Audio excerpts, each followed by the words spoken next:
ในการบรรยายครั้งที่สองนี้ก็ยังเป็นการบรรยาย เพื่อทำความเข้าใจว่าอะไรเป็นลักษณะเฉพาะของพุทธศาสนา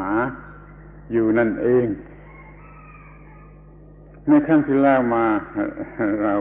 เห็นว่าจำเป็นที่จะต้องมาพูดถึงความหมายของสิ่งที่เรียกว่าพุทธหรือว่าศาสนาทั้งหมดทั้งสิ้นจนแบ่งออกได้เป็นสามประเภท คือประเภทที่อาศัยกำลังศรัทธาประเภทที่อาศัยกำลังจิตประเภทที่อาศัยกำลังปัญญาพุทธศาสนาอยู่ในประเภทที่สามทีนี้เราก็จะอธิบายกันชัดลงไปว่าอาศัยปัญญาอะไรในเรื่องอะไรมีความหมายอย่างไรสืบต่อไป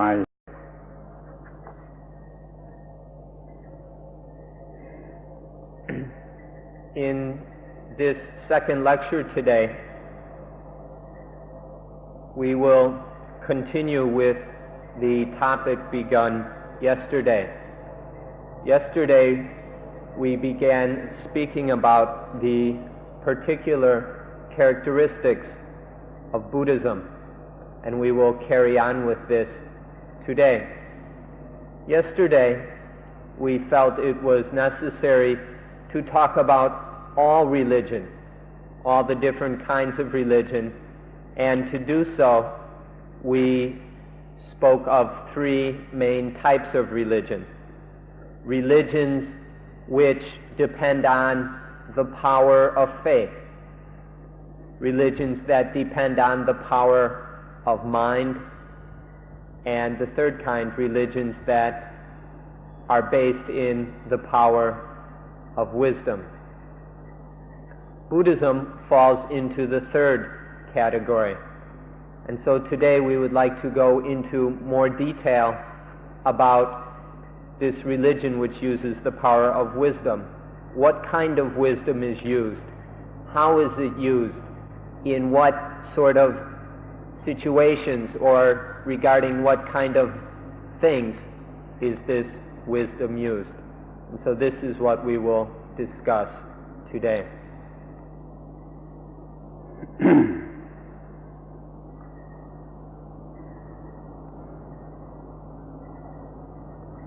คำว่าปัญญาในที่นี้หมายถึงรู้โดยประจักษ์ไม่ต้องอิงอาศัยสิ่งที่เรียกว่าเหตุผลเพราะมันรู้ประจักษ์ด้วยจิตใจควรจะทำความเข้าใจในเรื่องนี้กันสักหน่อยว่าให้ความรู้ที่เราได้ยินได้ฟังมาจากการบรรยายนี่ก็เป็นเพียงความรู้ทั่วๆไปเป็นสติปัญญาชั้นที่เป็นความรู้ก็ได้ยินได้ฟังมายังใช้ไม่ได้ยังไม่พอทีนี้เราเอาสิ่งที่ได้เล่าเรียนนั้นมาคิดมันนึกโดยเหตุผลโดยวิธีแห่งเหตุผลอย่างนั้นอย่างนี้โดยวิธีตักก็ได้วิธีฟิโลโซฟีก็ได้แล้วเราก็ได้ความเข้าใจซึ่งก็ยังไม่ใช่ปัญญาอันสูงสุดมันเป็นเพียงปัญญาเพราะการคำนวณออกมาทีนี้ได้ความรู้อย่างไรยุติอย่างไรในทางการคำนวณเราก็ปฏิบัติสิ่งนั้นดูเราก็รู้แจ้งเห็นจริงมี experience มี realization มีอะไรครบถ้วนอันนี้จึงจะเรียกว่าเป็นความเห็นแจ้งแทงตลอดหรือที่เรียกว่าปัญญาในระดับที่จะใช้กับพุทธศาสนาโดยเฉพาะ ขอให้ท่านเข้าใจคำว่าปัญญาให้3 ระดับ ไว้อย่างนี้ก่อน This thing we call panya or wisdom, we need to begin by pointing out that what we're talking about when we use the word wisdom has nothing to do with reasoning or philosophy or logic.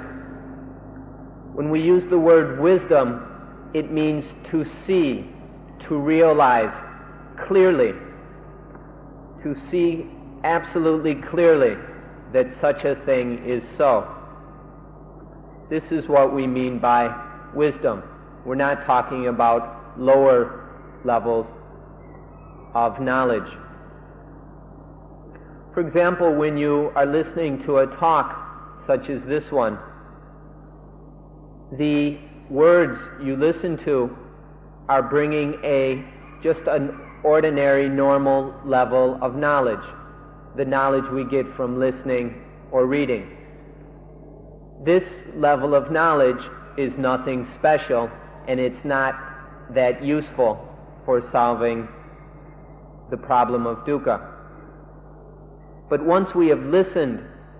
then we can process that information rationally, intellectually. We can reason about it, we can use logic, we can use various philosophical techniques in order to develop a deeper understanding, to take that information we have heard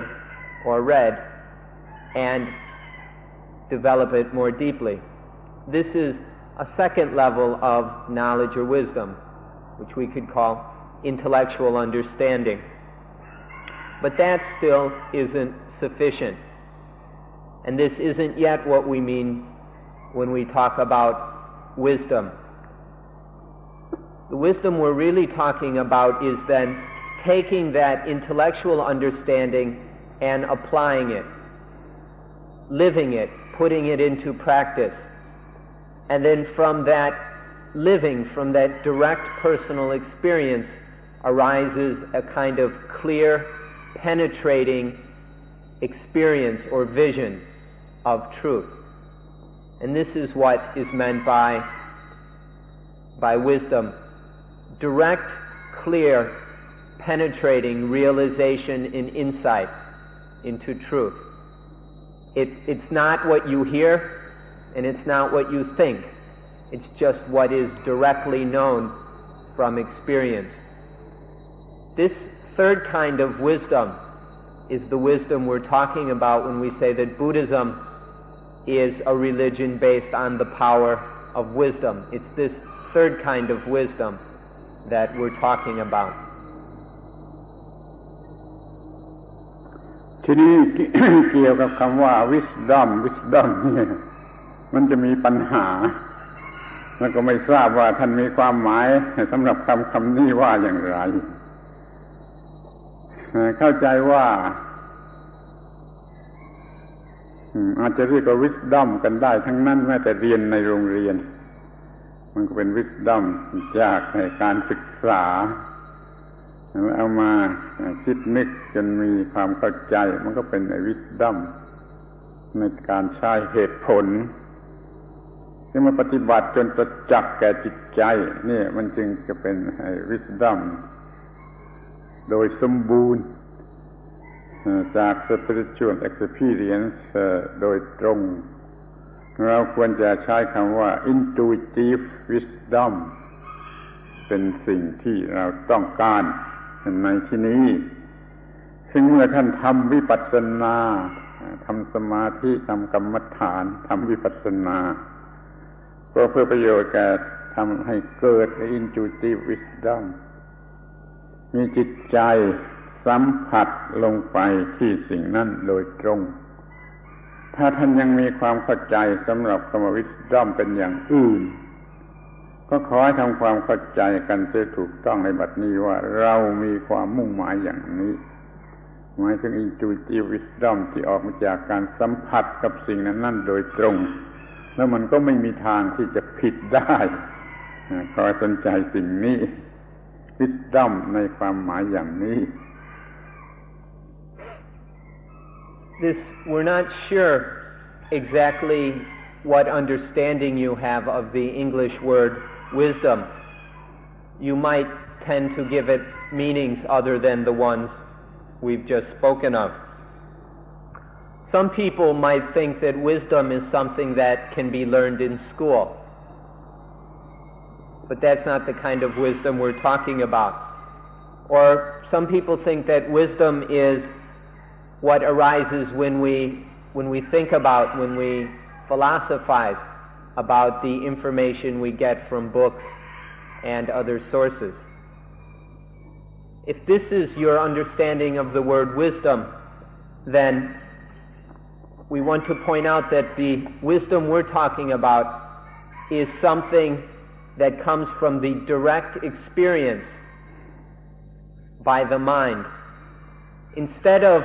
the mind knowing something indirectly by way of hearing about it from someone else or by thinking about it, these are indirect ways of knowing something. What we're talking about is the direct contact of something by the mind, to know something directly in direct spiritual experience. And we can call this intuitive wisdom, to differentiate it from the other kinds of things that you might call wisdom. The other indirect kinds of knowledge are uncertain because it doesn't involve a direct contact with the mind. But intuitive wisdom can't be wrong because the mind directly experiences whatever the object of knowledge is. And so there is no room for error in that direct spiritual experience. So this is the specific kind of wisdom, intuitive wisdom, that we're talking about here. ทีนี้ เราจะมาดูในข้อเท็จจริง อีกอย่างหนึ่งว่าไอ้ wisdom ตามที่เราเรียกทั้งสามระดับนี้มันจำเป็นจะต้องใช้ร่วมกันหรือเนื่องกันมี wisdom จากการเรียนรู้ได้ยินได้ฟังว่าอย่างไร ตามหลักพุทธศาสนาก็ยังไม่เชื่อทันทีจะต้องเอาไอ้ความรู้นี่มาใคร่ครวญดูด้วยเหตุผลใช้เหตุผลคำนวณอย่างนั้นอย่างนี้อย่างนั้นอย่างนี้ว่ามันจะให้ผลจริงตามที่กล่าวนั่นหรือไม่นี่ก็เป็น wisdom ชั้นที่มีความเข้าใจตามเหตุผลที่มันเนื่องอยู่กับเหตุผลถ้าการใช้เหตุผลผิดไอ้นั้นมันก็ผิดแหละเพื่อความแน่นอนเมื่อมีเหตุผลว่าอันนี้คงจะดับทุกข์ได้มีเหตุผลสมบูรณ์ที่ว่าจะดับทุกข์ได้เราก็ยังไม่เชื่อถ้าเรามาลองปฏิบัติดูมันก็จะแสดงออกมาว่าดับทุกข์ได้มันพิสูจน์ในความดับทุกข์ได้นี่จึงจะเป็นความรู้หรือ wisdom ชั้นสูงสุดที่พุทธศาสนาต้องการนั้นท่านจงระวังใช้ wisdom ทั้งสามชนิดนี้ให้ถูกต้องให้มันสัมพันธ์กันให้ถูกต้องตามลำดับที่มันควรจะมี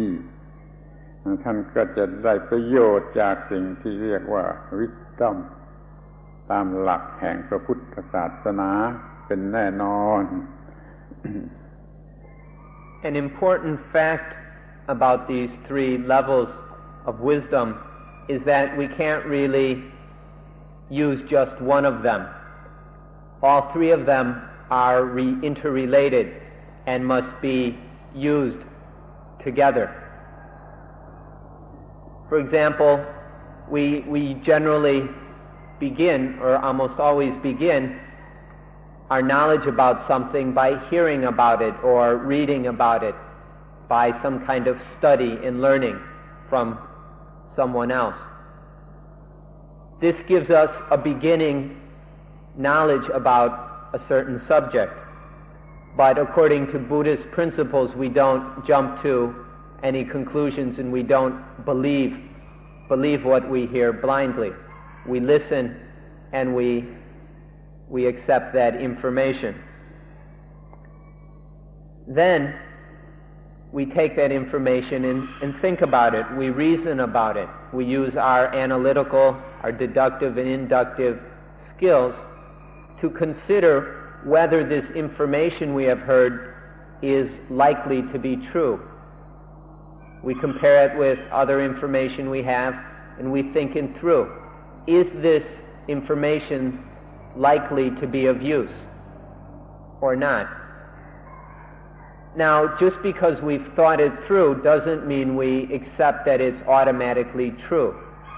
Many people stop at this point and think whatever they have reasoned out must be true. But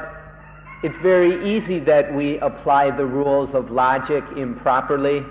that our thinking is not completely clear, that it's somewhat irrational or emotional, or even the original information we started with may have been incomplete or even incorrect. So it's very possible that the understanding we come to from reasoning may still be faulty. And so then it is necessary to find out from direct experience whether it's true or not. And so we take our intellectual understanding and experiment with it. We use our lives to experiment and see if it's really true. To get to this third level of wisdom, which is certain, in which there is no doubt, we have to use the other two levels as well. In Buddhism, what we do is we learn to have a proper and balanced relationship between these three levels of understanding. We don't get stuck on just one, on say just the information level or the reasoning level, but we use all three together to realize a complete and perfect understanding. And in this way we have true wisdom, the kind that can really solve the problem of dukkha. งั้นที่นี่ก็ขอให้ทราบว่าแม้การบรรยายที่กำลังบรรยายอยู่นี่มันก็จะให้ได้เพียงความรู้หรือ wisdom ที่มาจากการฟังจะบอกว่าลักษณะเฉพาะของพุทธศาสนาเป็นอย่างไรมันก็เป็นเพียงความรู้ที่ได้จากการฟังหรืออธิบายต่อไปอย่างมากก็จะให้ความรู้ที่มาจากการใช้เหตุผลท่านจะต้องตั้งต้นด้วยความรู้ที่มาจากการฟังและความเข้าใจที่มาจากการใช้เหตุผลแล้วจึงจะไปถึงความรู้ที่แท้จริงที่เป็น intuitive wisdom ที่มาจากการปฏิบัติแล้วมีผลของการปฏิบัติปรากฏอยู่ในใจของท่านจริงๆขอตั้งใจฟังให้ดีเพื่อได้ความรู้ในส่วนที่จะได้จากการฟังแล้วท่านก็จะได้เอาไปคิดให้เข้าใจเป็นความรู้ที่ได้จากการใช้เหตุผลท่านจึงจะใช้ให้ความรู้นั้นเป็นการปฏิบัติได้ผลของการปฏิบัติก็เป็นความรู้ที่ได้มาจากการสัมผัสกับผลของการปฏิบัติโดยตรงขอให้ท่านเตรียมตัวให้พร้อมในลักษณะอย่างนี้ Although the knowledge that will result from this talk will merely be the first level of wisdom, please realize that nonetheless this is where we must begin, that this information level is absolutely necessary. Our understanding of anything, of even the most important things of life, begins with hearing about it or studying about it in such as we are doing now. So don't take these talks lightly. This is where our knowledge begins. And then as we talk about this more and more and go into more detail, we not only have the information level of wisdom, but we begin to reason about it. And then after the talk, you can continue to think about these things in the days and weeks ahead. And through thinking and processing it rationally, realize an even a deeper, more personal understanding. So these two levels are necessary in order to come to the third and complete level of understanding, from when we directly experience this object of knowledge with the mind and then know it in the way of intuitive wisdom. So here we are at the beginning of this process of developing in wisdom, and this is the necessary first steps of hearing about something in order to carry it through and realize the benefits of this knowledge and wisdom that we're talking of. So please prepare yourself to make the most of this opportunity. เพียงเท่านี้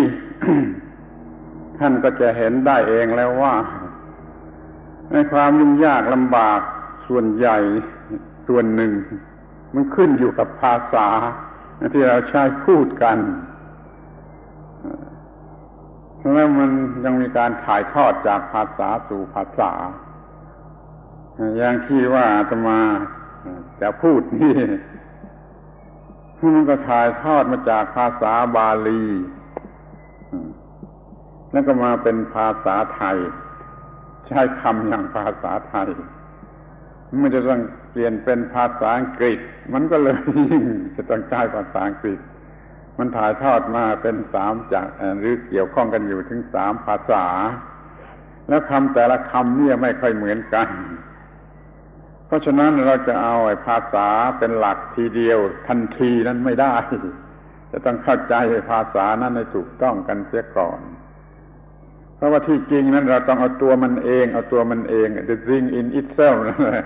ตัวมันเองเป็นอย่างไรแล้วก็ท่านรู้เอาเองแล้วท่านจะไปเรียกโดยภาษาว่าอย่างไรนั่นน่ะมันจะถูกต้องแต่เดี๋ยวนี้เรายังต้องใช้ภาษาเช่นอย่างภาษาwisdom นี่มันก็ยังแตกต่างกันมากทีนี้คำที่สำคัญที่เราจะต้องใช้ก็คือคำว่าอะไรเป็นวัตถุของการศึกษา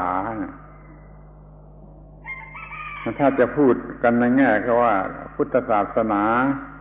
สอนเรื่องอะไรเดี๋ยวนี้ก็จะต้องบอกว่าพุทธศาสนาสอนเรื่องชีวิตหรือความจริงของชีวิตซึ่งท่านทั้งหลายเข้าใจและชอบใช้คำนี้แต่ถ้าจะใช้คำในภาษาบาลีโดยตรงมันจะไม่ใช้คำว่าชีวิตเลยไม่มีคำใช้ว่าชีวิตเลยมันจะใช้คำว่าสังขารหรือสังขารทั้งปวงสังขารคำ powdered ring conditioned ring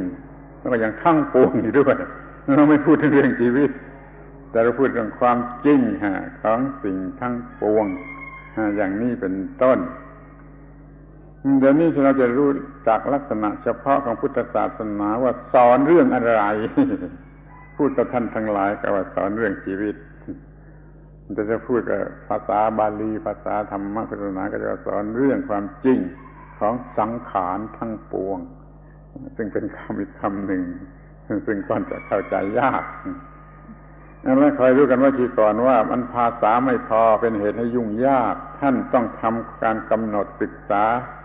เอาเองให้ดีๆให้ได้ภาษาที่ถูกต้องให้ความหมายที่ถูกต้องแล้วท่านก็จะเข้าใจพุทธศาสนาเป็นแน่นอน We would also like to point out that in studying and learning in the way we're doing now involves language and thus language becomes a problem, or at least a difficulty.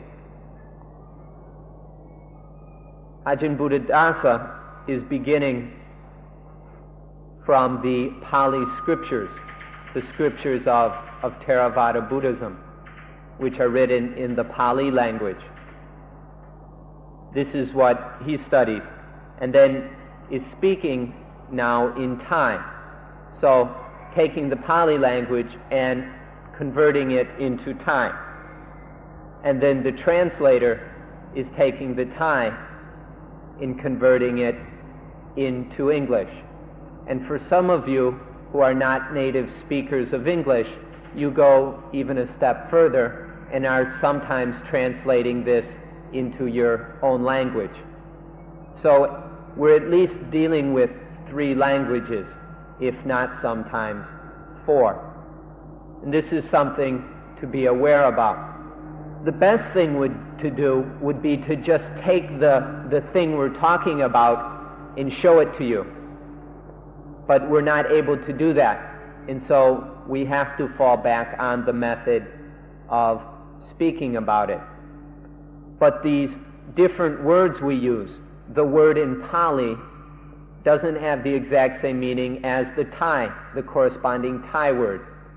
Like panya in Pali in Thai is pronounced banya, and some Thai people have a different understanding of that. And then this is translated into wisdom. And in German or French or Hebrew, who knows how you would translate wisdom.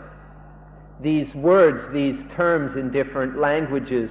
don't exactly correspond to each other. This is why this way of learning is only the beginning. It's a necessary start, but we can't depend on these words because each of us gives the different words different meanings. And when we translate from language to another language, to even a third or fourth language, it's possible for the meanings to change somewhat. This is not an insurmountable difficulty. It need not be a problem, but we have to be aware of this situation that happens when we must depend on language in this kind of learning. When we ask what Buddhism is about, what the particular characteristic of Buddhism is, as we are doing today, in Thai it would be very easy to say, and it's also in English, that Buddhism talks about life and the truth of life. Buddhism is about life and the truth of life. It's very easy to say it like this in Thai or in English. But in the Pali language, you never see it explained this way. Rather, in the Pali language, or the special Dhamma language that we like to use, it is usually Buddhism is about the sankharas and the truth of all sankharas. Sankhara is a very important word which means compounded, conditioned, concocted things. Things that are put together, which are brewed up, cooked up, which are formed, which have a beginning and an end. These are sankharas, and Buddhism is about all conditioned things and the truth of all conditioned things. So in our Dhamma language, we would explain it like this, but in English, it's more easy to say that Buddhism is about life, because life is made up of nothing but sankharas, compounded, conditioned things. And so, Buddhism is about life and the truth of life. But this just illustrates how we have to be very careful in how we listen and understand what is said, because there is room to misunderstand if we don't listen carefully and aren't very clear about what is being said. เอาละ เป็นอันว่าอาตมาจะใช้คำว่าชีวิตหรือ life แต่ในความหมายทางธรรมะหรือทางภาษาธรรมะหรือทางภาษาพุทธศาสนานั่นเองคำว่า life ในทางภาษาคน ordinary language นี่ท่านก็รู้อยู่แล้วไม่ต้องพูดแต่ขอใช้คำนี้ว่า life ในภาษาธรรมะนั่นคืออะไรมันเป็นการจำเป็นด้วยเพราะว่าพุทธศาสนาต้องการจะแก้ปัญหาของ life ในทางพุทธศาสนาก็คือสิ่งที่เรียกในภาษาไทยว่าขันธ์ห้าขันธ์ทั้งห้าหรือ five aggregate แต่ละขันธ์นี่มันเป็นสิ่งที่ประกอบกันอยู่เป็นชีวิตในขณะจนครบทั้งห้าขันธ์บางเวลามีชีวิตเป็นรูปขันธ์คือร่างกาย corporeality ทั้งหมด บางขณะในความรู้สึกเป็นเวทนาความรู้สึกต่อเวทนานั่นแหละกลายเป็นเวทนาขันธ์เป็นชีวิตในขณะหนึ่งบางขณะก็เป็นสัญญาเป็นperceive เป็นความรู้สึกในแบบของสัญญา perception หมายมั่นเรียกการ์ด classify อะไรว่าเป็นอะไรนี่ก็เป็นชีวิตในขณะหนึ่งบางเวลาก็เป็นเรื่องของความคิดเป็น thought เป็น conception ชีวิตในขณะนี้ก็มีอยู่เป็นขณะบางเวลาเพียงแต่มีความรู้สึกเป็น conscious ทางตาทางหูทางจมูกทางลิ้นทางกายทางใจนี่ก็เป็นชีวิตในขณะหนึ่งรวมกันเป็นห้าอย่างที่เป็นรูปขันธ์เป็นฝ่ายฟิสิกส์อย่างหนึ่งและเป็นฝ่าย mentality นี่อีกสี่อย่างรวมเป็นห้าอย่างเรียกว่าขันธ์ห้าการประชุมกันอยู่ทั้งขันธ์ห้าทั้งห้าขันธ์เนี่ยเราเรียกมันว่าชีวิตการเรียนรู้เรื่องชีวิตจึงเป็นการเรียนเรื่องขันธ์ทั้งห้าซึ่งจะได้พูดกันโดยละเอียดที่สุด So today we'll speak about life, but we're going to speak about it from the understanding and along the meaning of Dhamma, the Dhamma understanding of life. As far as the ordinary understanding of life, you already know this. What the common everyday meaning of the word life is, you already are very familiar, so we don't have to talk about this. What we will talk about is the Dhamma understanding of life. When we speak about life in Dhamma, or in Buddhism, we talk about the five khandha or the five groups, the five aggregates. And these are corporeality, rupa khandha, feeling, the feeling group, vedana khandha, the perception or regarding group, sanya khandha, the thought group, sankhara khandha, and the consciousness group, vijnana khandha. These five khandhas are what make up life. In any moment, one of these khandhas is what life is. In this moment, life is corporeality. In another moment, life is feeling arising towards experience, a mental feeling. At another moment, life is the perception or discrimination, the classification of that life experience. Or in another moment, life is the thoughts, the thinking, the conceptualization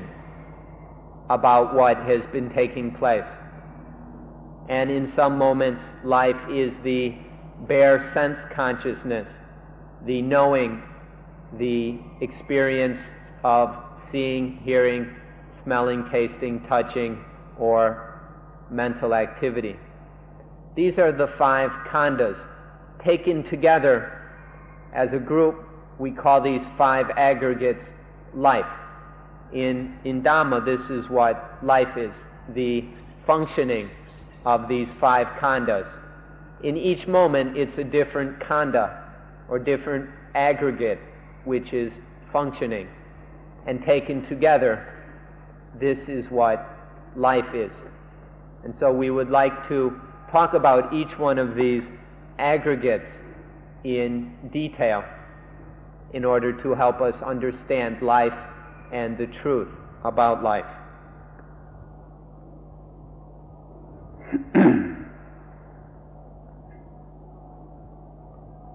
บางเวลา ความสนใจความรู้สึกของเราทั้งหมดมันไปรวมอยู่ที่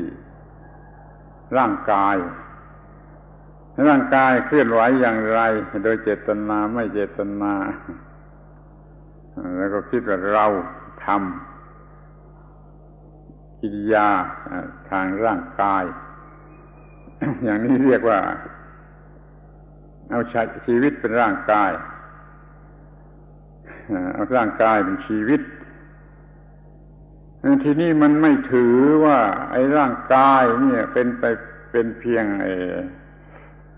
ปรากฏการณ์ตามธรรมชาติ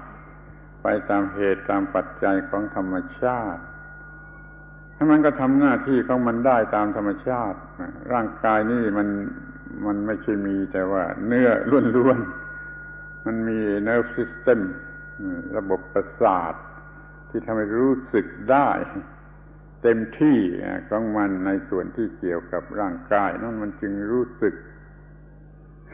การกระทำทางร่างกาย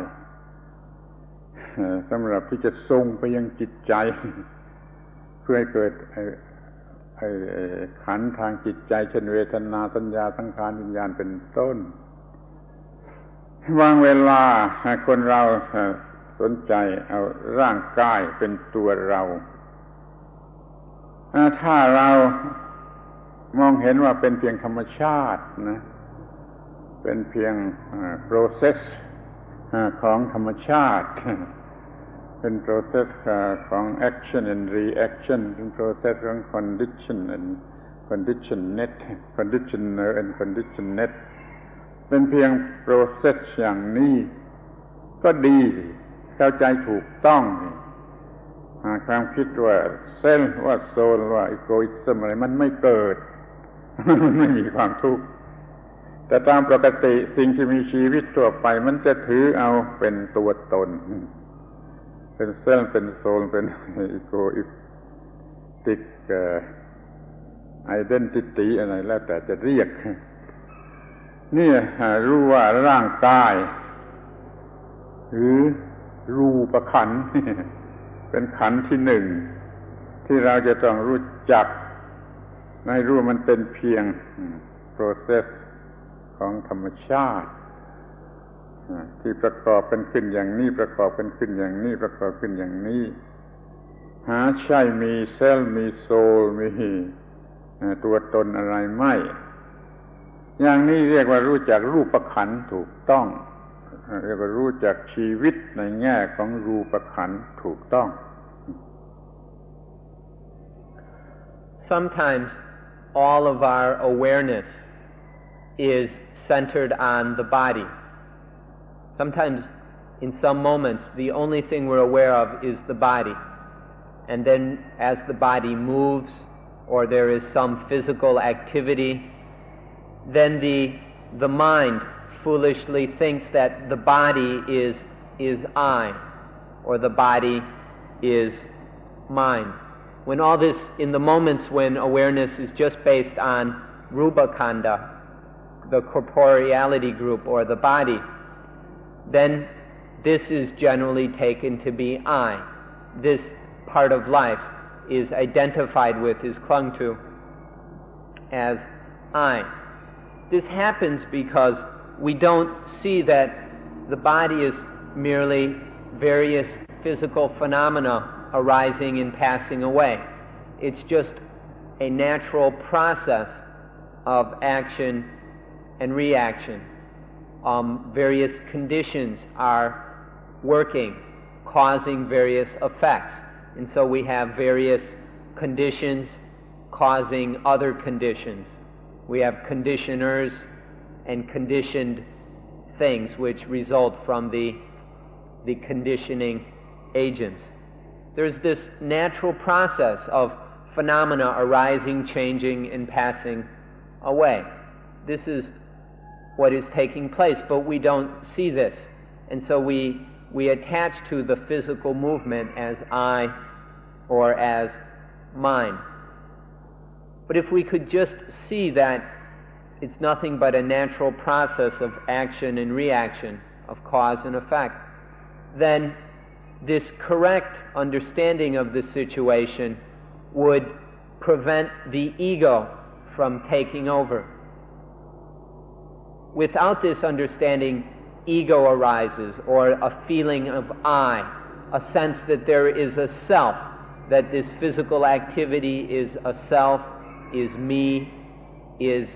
my soul. We get egoistic or selfish about the body in this way because we don't see it as just this natural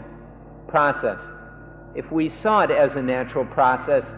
then the ego wouldn't arise, and there would not be any dukkha, any pain arising associated with that bodily activity. But because we don't have a correct understanding of rupa khanda, of the body aggregate, this egoistic identification takes place, and then the body is made into dukkha one way or another. And so this is why we need to understand the body aggregate, rupa khanda, so that this egoistic problem doesn't occur. ลัทธิที่เชื่อในรูปขันธ์อย่างเดียวเนี่ยเคยมีและมีอย่างสูงสุดคือเอ็กตรีมที่สุดว่าสิ่งอื่นไม่มีแต่รูปขันธ์เขาบัญญัติเรื่องนี้เป็นเรื่องใหญ่ว่ามีแต่รูปขันธ์เป็นความรู้สูงสุดของอินเดียสาขาหนึ่งในหลายสาขาแล้วก็มีพรหมโลกสำหรับผู้ที่มีแต่รูปขันธ์ไม่มีจิตใจไม่มีความรู้สึกอะไรกระทั่งว่ามันจะมาเป็นต้นเหตุข้าวเงื่อนของไอ้ลัทธิ materialism ปัจจุบันนี่มองเห็นไอ้วัตถุนี่เป็นใหญ่สำคัญอยู่ที่วัตถุนั่นมันก็มีอยู่พวกหนึ่งหรือฝ่ายหนึ่งแต่ทีนี้อีกฝ่ายหนึ่งไม่ถืออย่างนั้นไม่เห็นด้วยถือว่ายังมีส่วนที่เป็นนามตรงกันข้ามกับรูปเรียกว่านามจะแบ่งเป็น4พวกเป็นเวทนาสัญญาสังขารวิญญาณก็ได้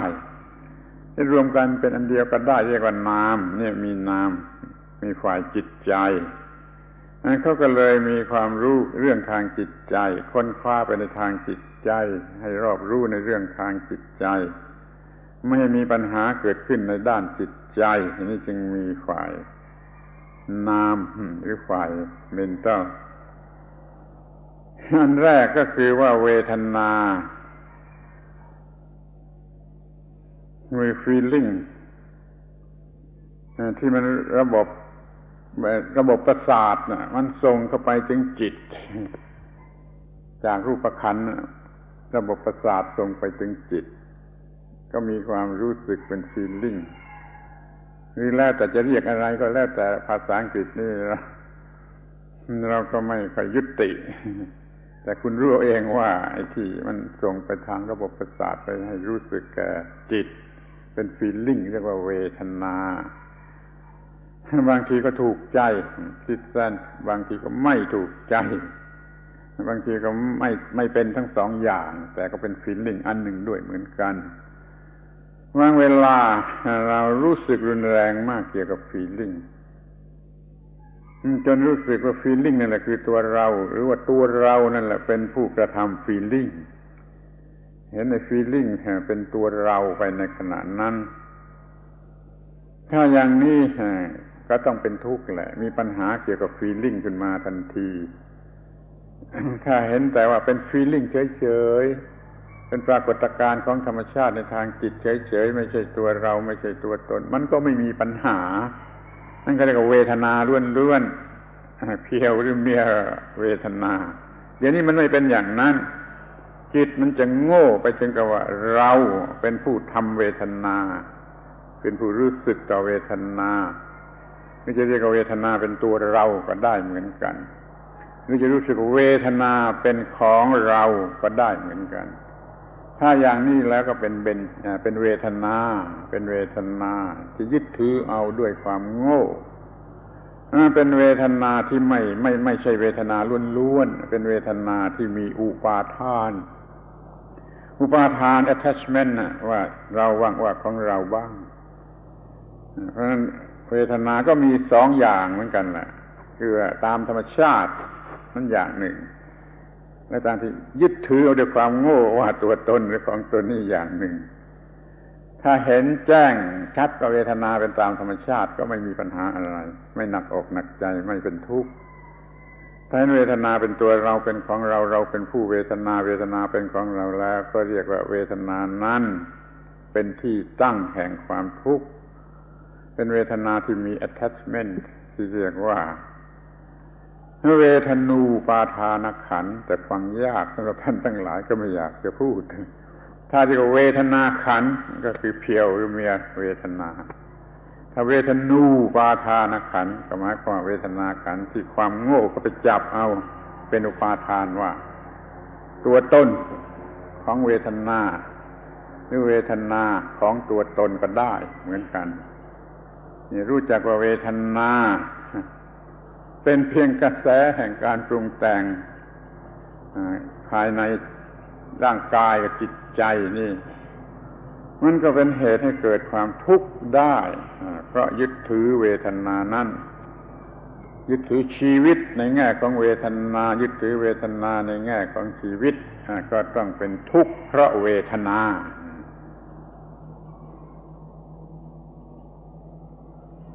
In the past there was a school of thought in India which believed that there was nothing but corporeality, nothing but body. We talk about 5 groups making up life. This school of thought said there was only one group, Rupa Kanda, the body group. And they said that nothing else existed, nothing else was real. The only reality was the body and physical things, or Rupa Kanda. And this gave rise to a belief in a certain kind of heavenly realm called the one Kanda Brahma world. The one Kanda Brahma world. These were very exalted Brahma beings that had nothing but body and no mind. This was one school of thought which existed in India. It may sound like a funny school of thought to say that only body exists and there is no mind, but this way of thinking has continued into the present time, and in fact nowadays it is much stronger than it used to be. The descendant of this school of thought is called materialism, and one of its prime aspects today is, well, we've got dialectic materialism and we've got capitalism and things where the true reality is taken to be material and the mind is considered to be an insignificant attachment or something just kind of hanging around in corners, and where the only real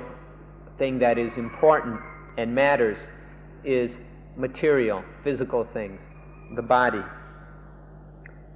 This school back in India, of course, was disagreed with by many, many other schools of thought. There were all kinds of different systems of understanding in ancient India, and most of them could not accept that there was only body, and many held that there was both body and mind. Body, rupa, and mind, or mentality, is nama. So, body, nama, rupa, mind, body. They held that there was much more to life than just the body. And then in talking about mind, it was described in terms of 4 aspects, or the 4 groups, which we know as feeling, perceptions, thinking, and consciousness. This is what we will now go into more detail about. The first of the mental groups or mental khandas is Vetana khanda, the feeling aggregate. Sometimes they use the word aggregate, sometimes the word group. These are the most common translations of the word khanda. When we say khanda, we mean not just one solid thing, but it's a term denoting all kinds of phenomena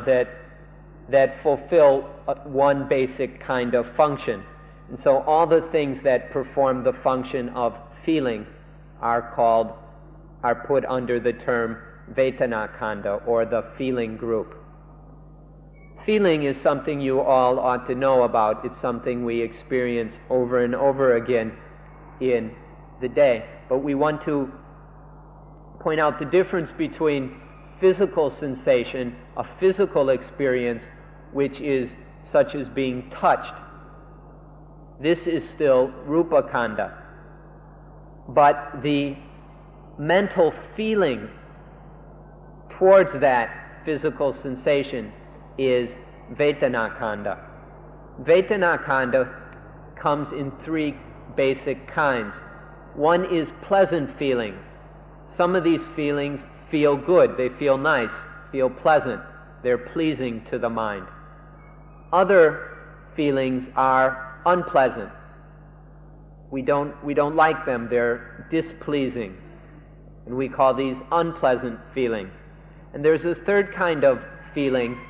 that is neither pleasant nor unpleasant, but nonetheless there are feelings which we have which are neither pleasant nor unpleasant, and we call these neither pleasant nor unpleasant feeling. So there are these 3 kinds of feeling happening to physical in relationship to rupa khanda, towards physical experience, whether it happens through the eyes, ears, nose, tongue, body, or mind. There are these 3 kinds of mental feelings. Now sometimes, in a moment when there is feeling, when one of these kinds of feeling is happening, when there is feeling, sometimes the mind will be completely aware of nothing but this feeling, will be so engrossed in feeling that it knows nothing else. And it's in these moments that feeling is taken to be the ego, the self, or even the soul. Right? The pleasant feeling is considered to be I. Sometimes I am happy, or I am sad. These feelings are taken to be the ego, the self. Or sometimes they belong to the self. The self is the one that feels happy, or that feels unpleasant, or that feels neither pleasant nor unpleasant. So this feeling group is attached to in these 2 ways, either as the I that feels, or the feeling that is felt by the ego. And then when this is done, this gives rise to attachment in ego, and the inevitable result of that will be dukkha, will be mental pain. But this attaching to feeling as I or mine is not at all necessary. Feeling is just a natural process. It's just part of the natural phenomena of change and flow, and it will happen naturally. But there is the feeling that is just feeling, mere feeling. We can say the mere or pure Vedana Khandha. And this is no problem. There's no dukkha arising from mere feeling. But when feeling Khandha is attached to as I or mine, then we give it a special name and call it the feeling aggregate of clinging, or the feeling group of attachment.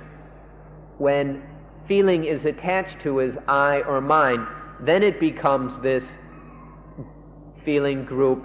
or aggregate of attachment, and that is dukkha. And so the crucial thing is this attaching to feeling as I or mine. When feeling is not attached to, it's just seen as a natural process and no dukkha arises. But when the mind foolishly takes feeling to be I or mine, this attachment causes dukkha. And so we need to observe feeling, which we can do in our own lives. It's something that we experience over and over again. And if we begin to observe and understand feeling as it really is, then it is possible to experience feeling without attaching to it as I and mine. So this is the second of the khandhas, feeling khandha. And we need to learn the difference between the mere feeling group and the attached to, clung to feeling group. ที่นี่ก็ให้สังเกตเอาเองดูเอาเองว่าเมื่อมันมี feeling หรือเวทนาขันธ์แล้วจิตไม่ได้หยุดอยู่เพียงเท่านั้นมันก้าวหน้าต่อไปที่จะทำความหมายมั่นหมายในภาษาไทยต่อเวทนานั้นมันจะเรกการ์ดว่าเป็นอะไรมันจะ classify เป็นพวกไหนมันจะ discriminate ว่าอะไรกับอะไรอย่างนี้เป็นต้นพอจิตเป็นลักษณะอย่างนี้เราเรียกว่ามันมีสัญญาขันธ์เรียกกันง่ายๆว่า perception นี่มันเป็นเหตุให้เราเรกการ์ดว่าสุขว่าทุกข์ว่าได้ว่าเสียว่าดีว่าชั่วว่าแพ้ว่าชนะแม้ที่สุดแต่ว่าเป็นหญิงหรือเป็นชายอย่างนี้เป็นต้นส่วนนี้เรียกว่าสัญญาขันธ์ชีวิตบางขณะของเรามันทำหน้าที่อย่างนี้มันไม่ได้คิดว่าไอ้ความรู้สึกอันนี้เป็นไปตามธรรมชาติที่มาแวดล้อมให้เกิดปฏิกิริยาขึ้นในจิตอย่างนี้เองแต่มันคิดว่ามีตัวฉันเป็นผู้ perceive เป็นต้นมันก็เลยมีตัวตนขึ้นมาใน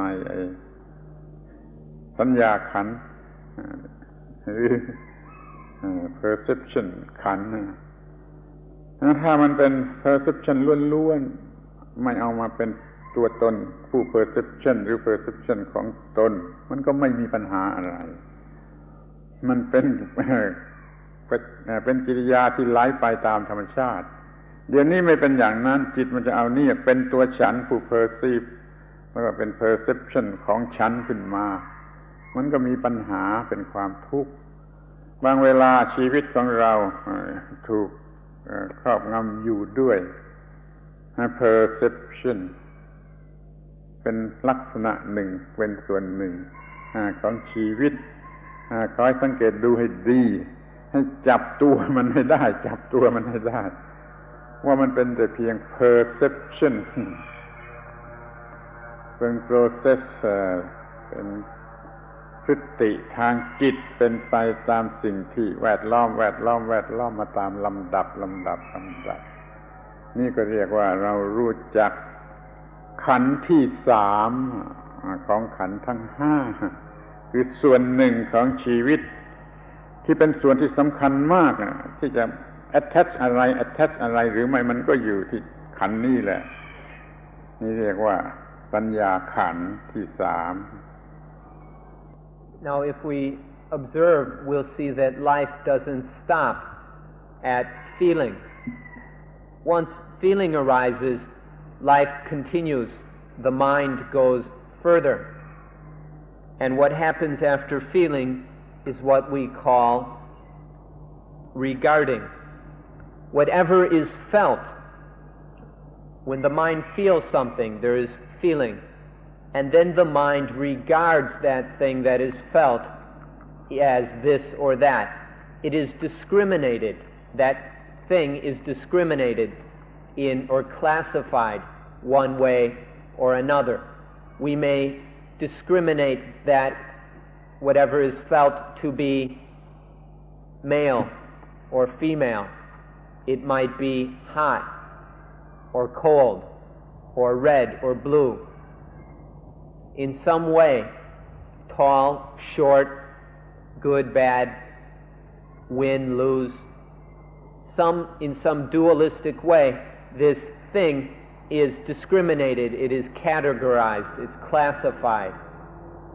And this is just more of the flow of the mind as it goes from feeling into, as it naturally flows into this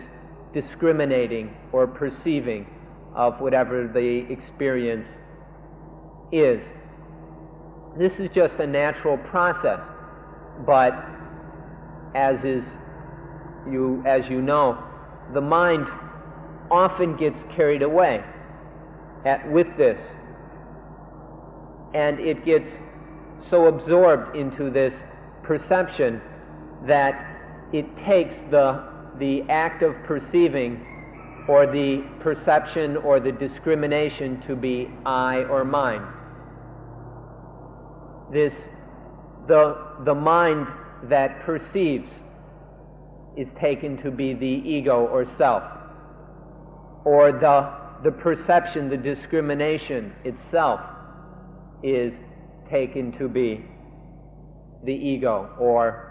something that belongs to the ego. So these are attached to. Discrimination regarding sanyakanda is attached to as I and mine. And when that happens, there will be dukkha. This attachment to sanya, to perception discrimination, only arises because we don't see that this is merely more of the natural process of life. This is just one part of life. It's one of the natural functions of the mind. One of the things the mind does is it discriminates. And this is just part of the flow that begins with sense experience, feeling towards that experience, and then discrimination about the experience. And that's all it is. It's just a natural, ever-changing process. But when the mind doesn't have this understanding, then it attaches to sanyakanda as I and mine. This is a very powerful thing, this sanya. It's something that we're always attaching to. in our lives, how often are we attached to things like our perception of ourself as being an American, a German, a Frenchman, or a woman, a man, or whatever political affiliation we have, or our religious belief.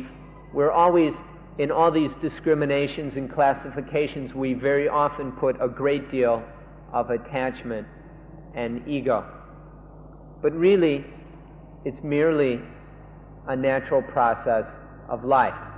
It's the third of the 5 khandhas, just part of life, and there's no need to attach to it and make it into dukkha.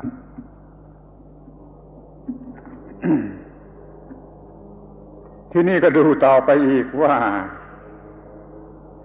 พฤติของจิตเนี่ยมันไม่หยุดอยู่เพียงแค่นั้นหลังจากที่มันมี perception แล้วมัน perceive แล้วมัน regard แล้วมัน classify แล้วมันมีผลออกมาทำให้มีความคิดมี conception มี thought ว่าเราจะทำอะไรกับสิ่งเหล่านั้นที่เรา classify ว่าดีว่าชั่วว่าได้ว่าเสียว่าแพ้ว่าหญิงว่าชายเมื่อ classify อย่างนั้นไปแล้วมันก็มีความคิดว่าเราจะทำอะไรกับสิ่งเหล่านั้นนี่เป็นขันธ์ที่ 4เรียกว่าสังขารขันธ์สังขารขันธ์แปลว่าปรุงแต่ง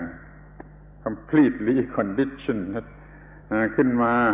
มันเป็นความคิดอย่างที่เราเรียกกันทั่วๆไปว่าความคิดมันก็เป็นไปตามความหมายของ perception มันจะทำให้คิดอย่างไรคิดอย่างไรมันจึงมีการคิดดีคิดชั่วคิดที่ไม่รู้ว่าดีหรือว่าชั่วก็มีนี่ตอนนี้เรามีความคิดเป็นชีวิตแล้วมีสังขารขันธ์เป็นตัวชีวิตเพราะว่าเราไม่ถือว่านี่มันเป็นความรู้สึกตามธรรมชาติโดยธรรมชาติแต่เราคิดว่าเราฉันเป็นผู้คิดอย่างที่เดสกาเขาว่าฉันคิดดังนั้นฉันจึงมีอยู่ก็คีโตก็ซัมอะไรทำนองนั้นความคิดอย่างนี้ก็มีมาแล้วแต่ตั้ง 2,000 กว่าปีในอินเดียเขาคิดได้นั้นมันจึงเป็นตัวฉันคือเป็นตัวอาตมาหรือเป็นตัวอาตมันดิสกาเพิ่งมาพูดไม่กี่วันนี่เพราะว่ามันมี perception มีความหมายของ perception ดลบันดาลให้เกิด conception เป็นความคิดขึ้นมาจะทำอย่างไรต่อไปนี้มันก็จะเป็นเหตุให้ทำกรรมเป็น action เป็น commitment อะไรไปตามเรื่องของมันส่วนที่เป็นความคิดจะทำอะไรอย่างนี้เรียกว่าสังขารขันธ์ถ้าเห็นว่ามันเป็นเพียงปรากฏการณ์ทางจิตใจตามธรรมชาติจากสิ่งแวดล้อมเท่านี้ก็เรียกว่าเป็นสังขารขันธ์ล้วนๆเพียวมีสังขารขันธ์แต่เดี๋ยวนี้ไม่ใช่อย่างนั้นมันมีอวิชชาความโง่ไปยึดถือไปหมายมันว่าฉันเป็นผู้conceive เป็นผู้คิดเป็นผู้อะไรต่างๆก็เลยเรียกว่าสังขารูปาทานขันธ์สังขารขันธ์ที่มีอุปาทานอย่างegoistic concept เข้าไปจับฉวยเอานี่เป็นปัญหาชีวิตก็กลายเป็นของหนักขึ้นมาทันทีเป็นความทุกข์ขึ้นมาทันทีขอให้รู้จักชีวิตในความหมายที่ 4คือสังขารขันธ์กันให้ดีๆว่ามันเป็นไม่มีตัวจริงเป็นมายาเป็นว้อยแต่มันก็มีตัวตนขึ้นมาได้คิดว่าตัวฉันมีขึ้นมาได้ตัวฉันกระทำตัวฉันของฉันตัวของฉันกระทำเพื่อเอามาเป็นของฉันอย่างนี้เรียกว่าสังขารขันธ์บางเวลาชีวิตของเราอยู่ในลักษณะอย่างนี้คือมีลักษณะเอาสังขารขันธ์มาเป็นตัวตนอย่างนี้เป็นอันที่ 4ขอให้เข้าใจไว้ดีๆรู้จักไว้ดีๆNow, after Sanya Khandha arises, after there is this perceiving, discriminating, regarding of the thing experienced, then the mind goes a bit further and starts to think about what to do about this thing when something is discriminated as beautiful, then we think, well, what to do about it? Or if it's ugly, what are we going to do? Or good or bad, or winning, losing, male, female. Whenever there is this discriminating of something as this or that, then the mind goes further and thinks about it. And this stirring up of ideas and concepts is the fourth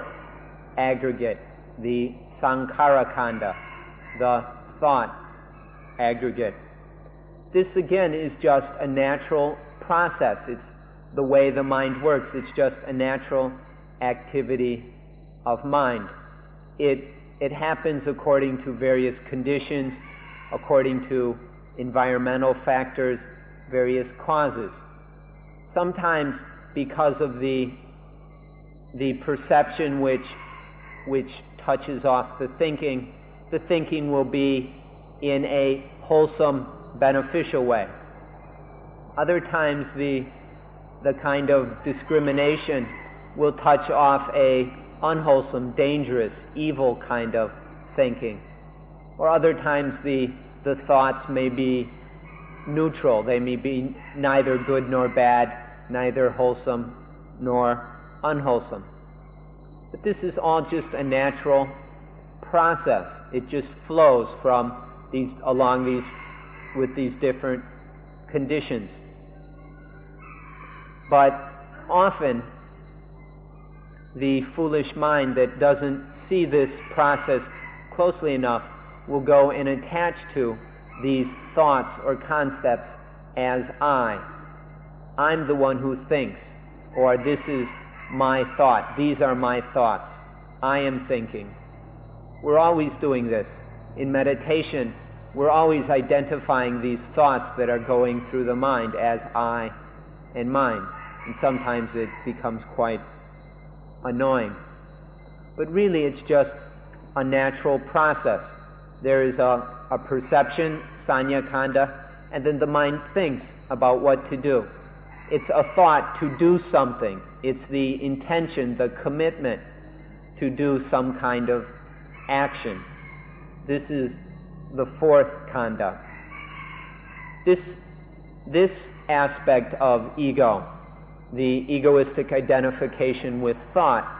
was known in India over 2,000, 3,000 years ago.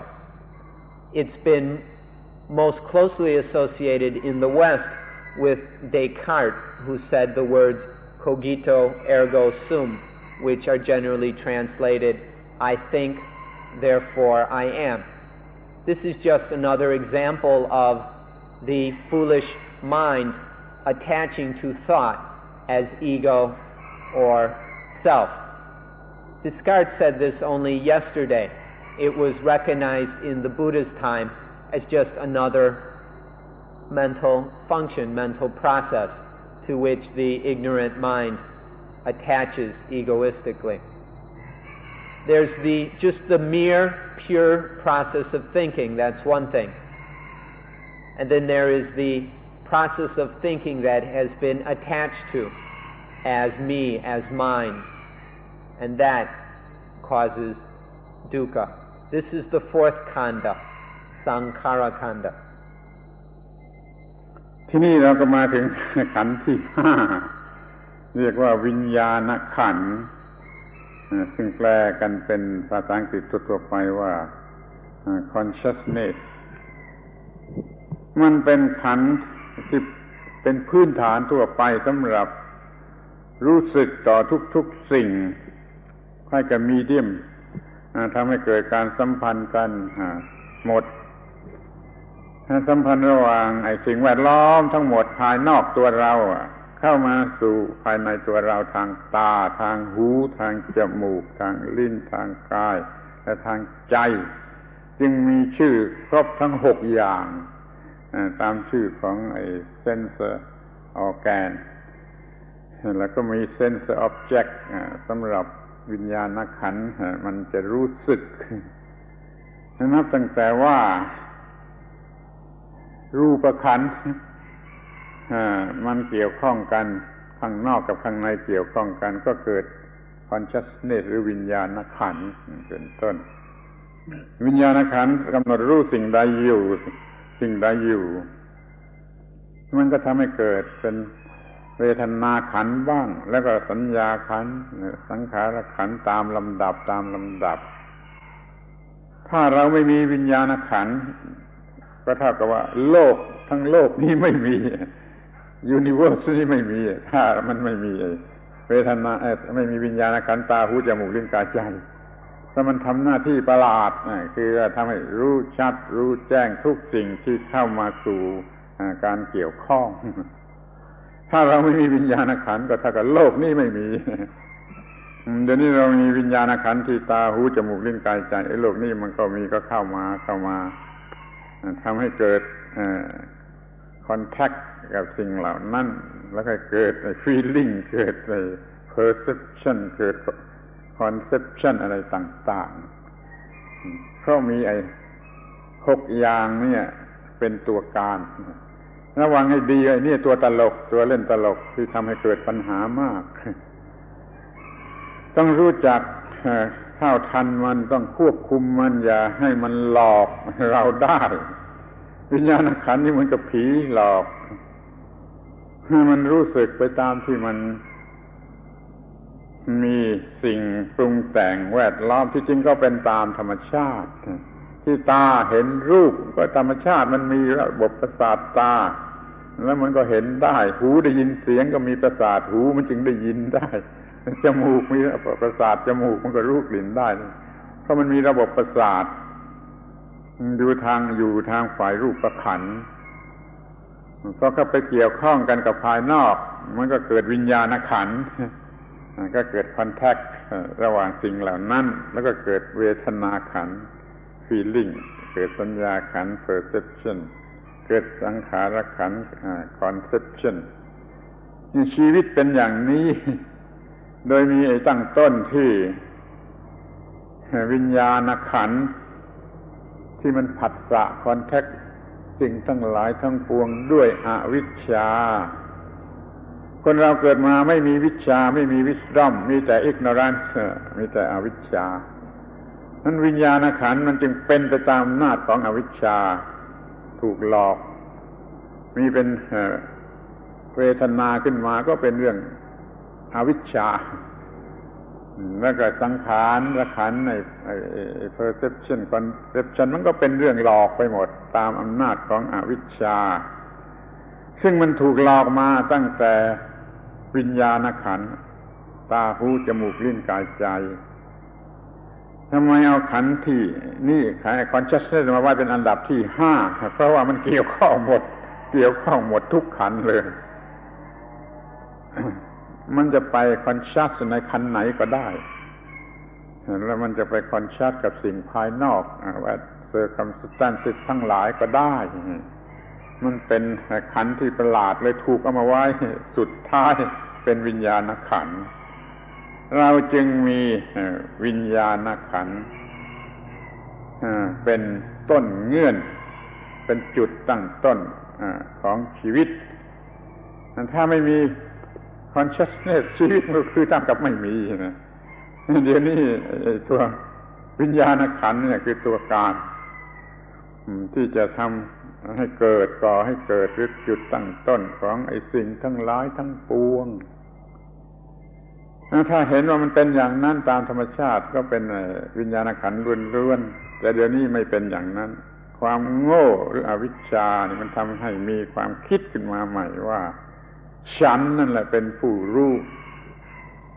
ทางตาหูจมูกลิ้นกายใจมีตัวฉันเป็นตัวการเป็นเซนเตอร์เป็นนิวเคลียสให้อยู่ตัวฉัน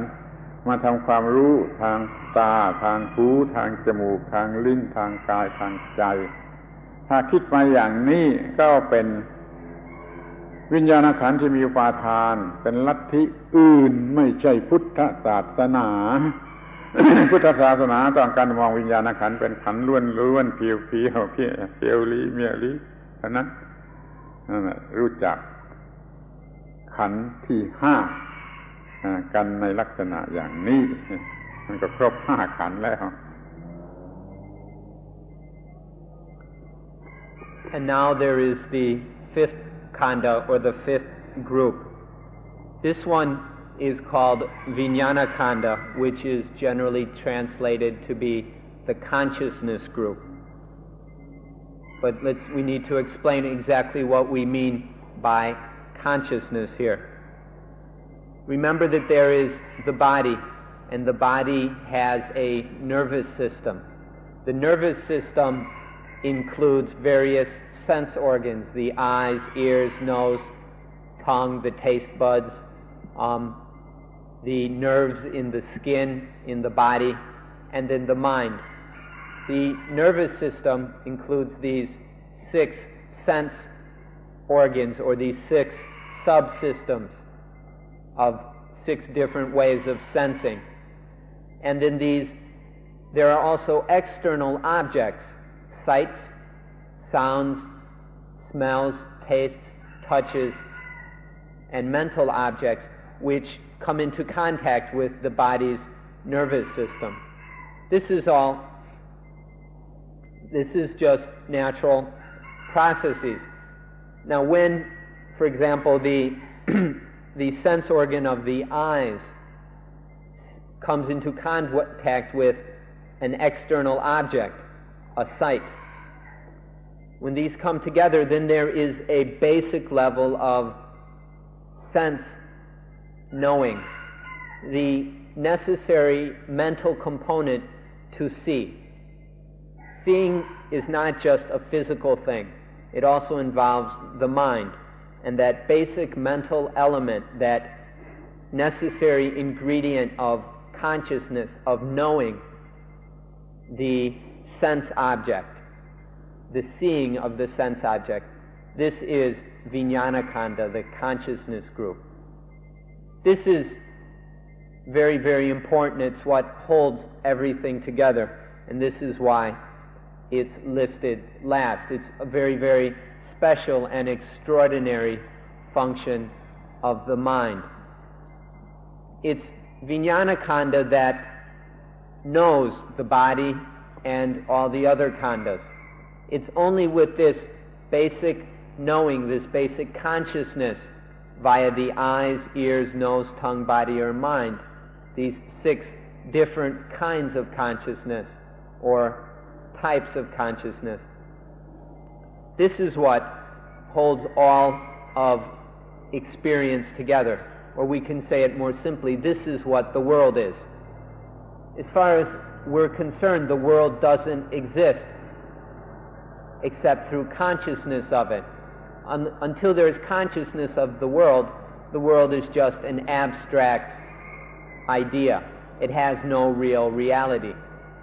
Things are only real when there is the knowing of them, when Vijnana Kanda, sense consciousness, cognizes the sense object, whether in a visual way or through the ears or the other sense channels. So this puts Vijnana Kanda in a very special position, and so it's kept for last. Now once again, this mental function, Vijnana Kanda, is just a natural activity of the mind. It happens in response to the body's coming into contact with various things in the environment. And there are also things happening within the body and within the mind. These natural phenomena arising within the body and mind are the objects which Vijnana Kanda is conscious of. And so the consciousness of these things is just conditioned by the arising, by the conditioning, by the formation, the arising and passing away of these various physical and mental phenomena. This is mere consciousness. It's just bare awareness, bare consciousness, the minimal knowing of things.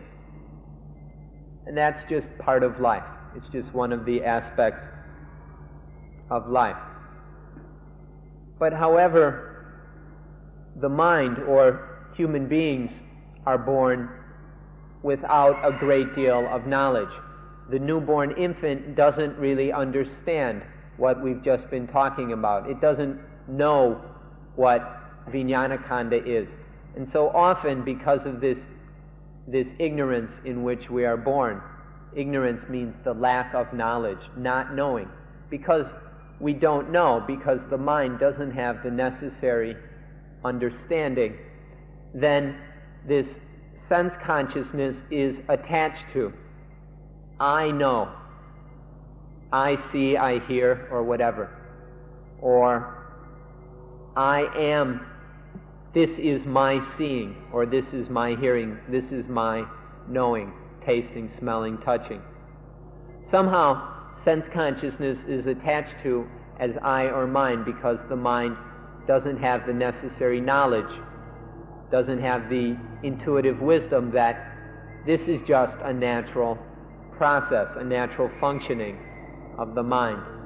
It arises as just this flow of life, this process of action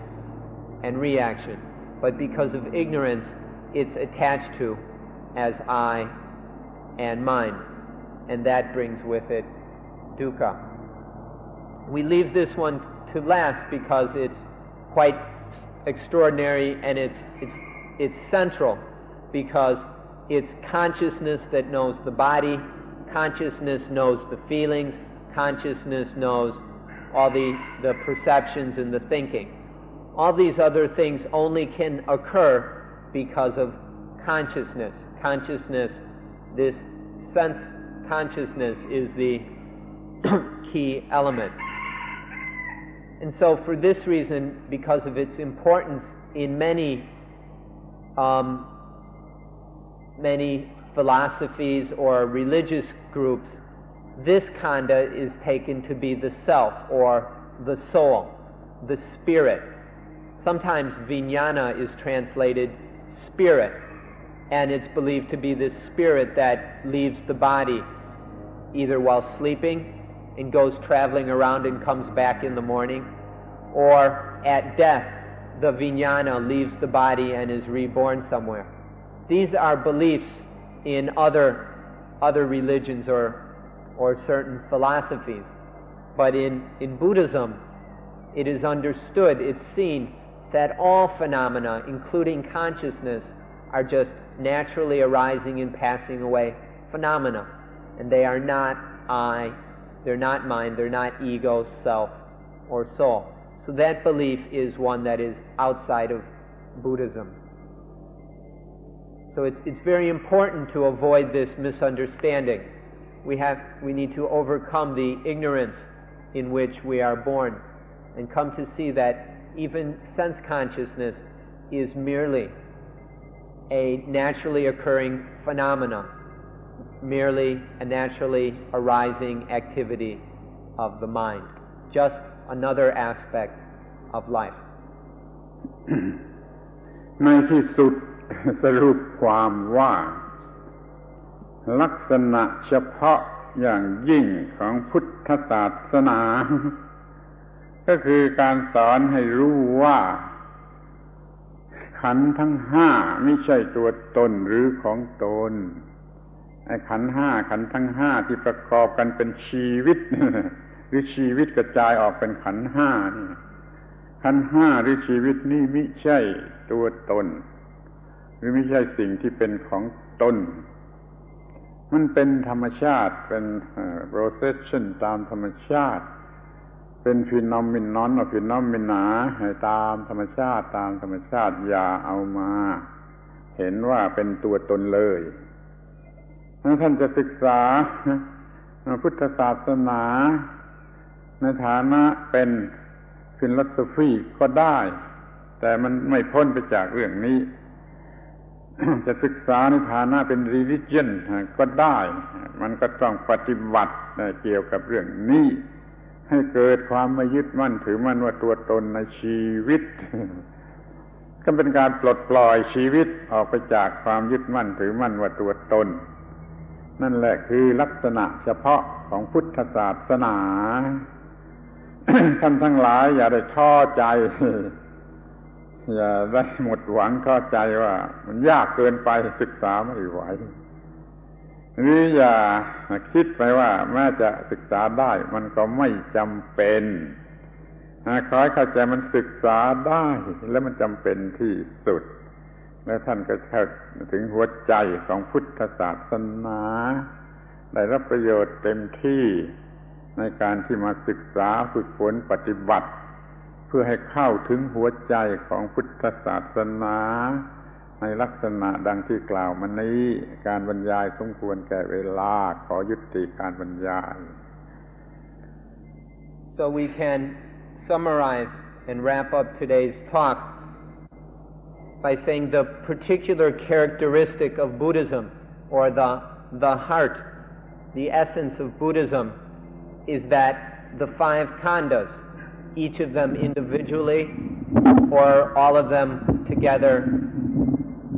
making up life, that the 5 khandhas are not a self or a soul. Each of the khandhas, or somewhere inside them or outside of them, there is no whether in the khandhas or them taken individually or taken as a group, or even outside the khandhas, there is nothing that is a self or a soul. This is the heart of Buddhism. This is what we've been trying to explain in today's lecture. That these khandhas are just naturally arising phenomena. They're just part of the process and flow of life. They're one phenomenon after another, just this flow of conditioned phenomena arising and passing away according to causes and conditions. It's all very natural. And in none of those khandhas, nowhere in any part of life, is there something that can really be called a self or a soul. This is the heart of Buddhism. This is the kind of wisdom that can free the mind from all dukkha, because it destroys all ignorance. Seeing that in all this life, in all these various activities of life, the physical activity, the activity of feeling, of discriminating, of thinking, and of cognizing, of knowing. In all these activities of life, there is nothing that is I or mine, you or yours, our or ours. It's merely naturally occurring phenomena. To see this is to be able to destroy all dukkha. Now, after listening to a talk like this may be new information for you. Don't be daunted or put off by what may sound to you at this point a difficult to understand thing. Or don't be so impetuous as to think that what we're talking about is completely unnecessary, that one doesn't have to pay attention to this in order to live one's life well. We want to point out to you as clearly as we can that this studying the 5 khandhas and getting to know them until seeing that they are merely natural processes, this is not beyond anyone's abilities. All of us are capable of studying the khandhas and seeing that they are merely natural phenomena. This is something that each of us can do, and so there is nothing to be daunted about or put off by. And also, we need to understand that this is the most important thing we can do with our lives, because unless we are willing and able to undertake this study of the 5 khandhas, life will be always burdened with suffering. And when we suffer, we tend to share that suffering with others. If our lives are truly to be useful, these lives have to be freed from the burden of suffering, which means freeing life from the burden of attaching to the khandhas as I and mine. So this is absolutely necessary, and it's also within all of our possibilities. So we hope that you will be zealous and committed in undertaking this study. If you want to approach Buddhism as a philosophy, you cannot escape from studying the five khandhas. And if to you Buddhism is a religion, you cannot overlook the way of practice that leads to the realization that the five khandhas are not I and not mine. So, time is up, and on this point we will end today's lecture.